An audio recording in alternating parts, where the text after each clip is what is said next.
Hi, my name's Keri Handaly. I live in Portland, Oregon. I work for the city of Gresham, which is a city that is about 12 miles away from the city of Portland, and it's a population of 100,000 people. So I'm going to talk to you about the Clean Water Act. The Clean Water Act, as we know it today, was founded in about 1972, and it was originally set out to help American cities control their wastewater discharges, primarily because we had raw sewage going into rivers and streams all across America, and they were unsafe to fish or swim in.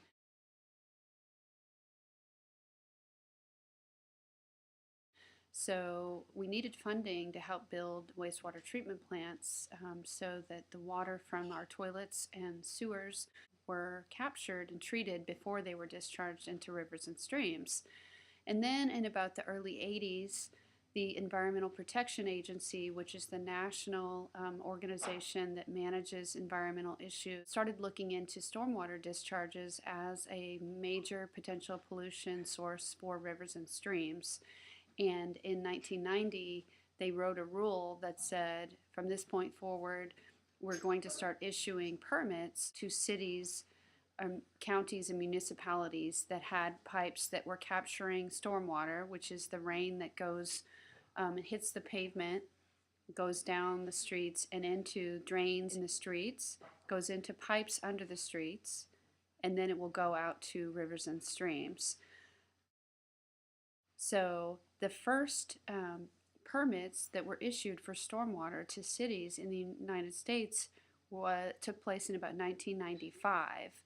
And the city of Gresham, where I work, received its permit in 1995, where we had to map all of our rivers and streams and all of the outfalls that were from the public drainage system to the rivers and streams. And what the Phase 1 permits require are for us to develop and describe operations and maintenance programs that include things like street sweeping, catch basin cleaning, which is the drains in the street. We call them catch basins. They're also called storm drains. And we go around with a truck and we use a vacuum equipment to suck out the dirt and debris that gets captured in the drains and in the pipes. We remove that because the pollution particles attach to the dirt and they get carried downstream. So we try to remove those.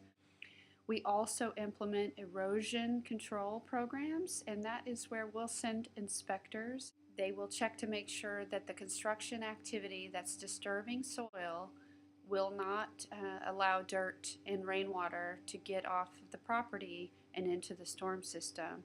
So there's a number of construction site best management practices that the inspectors will go and look for to ensure that those are happening correctly. We will also do stormwater monitoring program, which so we'll go out a number of times during the year and we will collect rainwater samples from the outfalls that are flowing into the rivers and streams, and we'll send them to the laboratory. We'll test them for things like pH, heavy metals. We're currently testing for a couple of pesticides that are commonly used in residential urban settings. We will test them for other things like dissolved oxygen, total suspended solids, or turbidity, which are measurements of how much sediment is present in the water. And we want the water here needs to be really clean and really cold because we are trying to manage the water for our local native salmon. Some of the questions that I would ask Japanese scientists would be, what sorts of best management practices do you have for your cities, for your outfalls and your storm drainage? And what types of beneficial uses would you be protecting the rivers and streams for? For us, it's for human use, such as swimming or water skiing. And like I said, also for the sensitive salmon species are the primary efforts that we're doing this for. So be nice to hear from you to find out what you're doing and what native fish you're protecting your rivers and streams for. And thank you.